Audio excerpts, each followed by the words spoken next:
It's 6 o'clock on the 15th of October 2011. The news today. Around 3,000 people have marched to the London Stock Exchange in order to protest against social and economic inequality.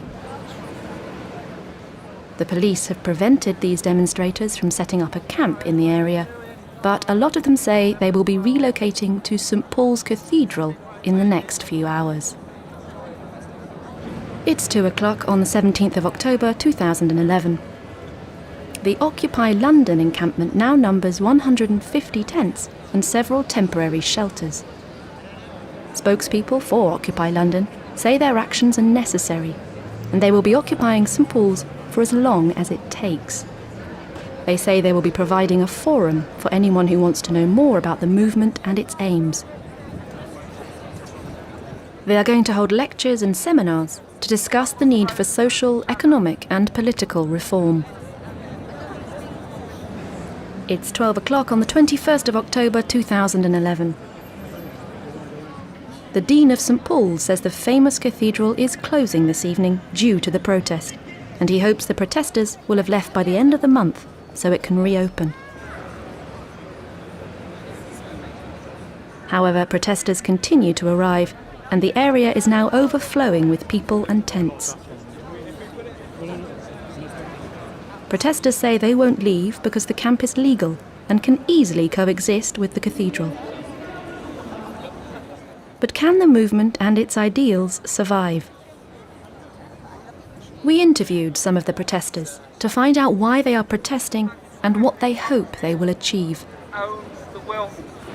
Well, I think the exposure of the City of London as being rather corrupt in its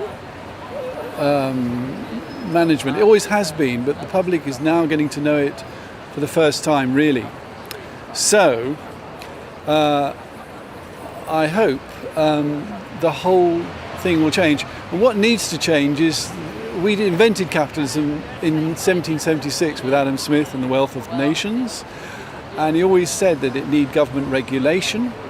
But unfortunately, successive governments have not really been able to regulate its excesses.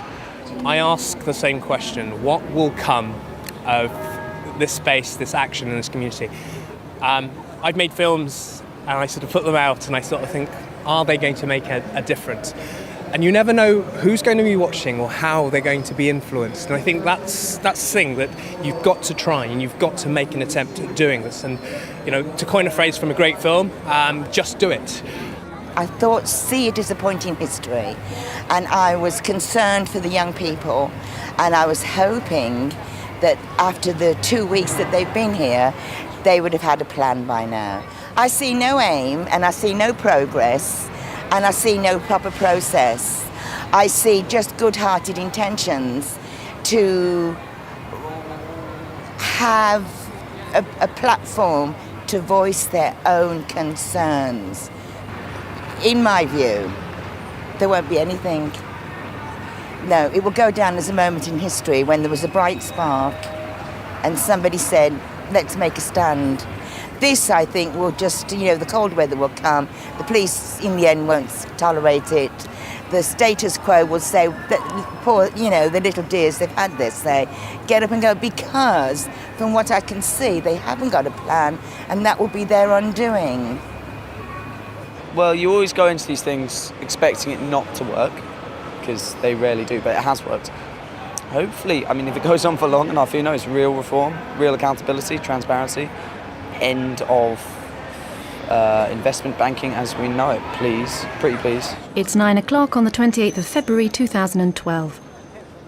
The last protesters have been evicted from St Paul's Cathedral, and police say the last tent will have been cleared by the end of the day.